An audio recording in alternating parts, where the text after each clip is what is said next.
I'll show you how you can make a TransferWise account on the UK. First off, you want to go to their official website, which is wise.com up here. Now to get started, just click on the button here to register.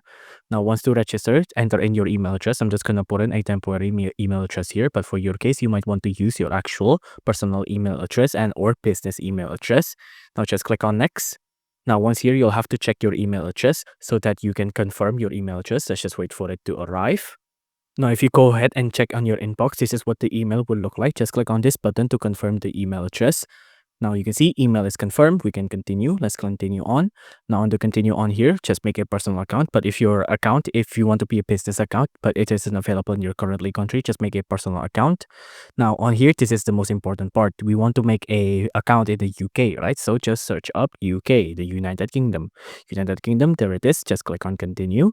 And that's it. This is what you can do with a Wise account in the UK. And of course, you can send money abroad, hold, receive, or return, so transfer, right? Just click on continue. And then you'll have to send in a code like a phone number. So enter in your UK phone number here, enter in a verification code, and then enter in your password. And then that's it. You can make an account on the UK.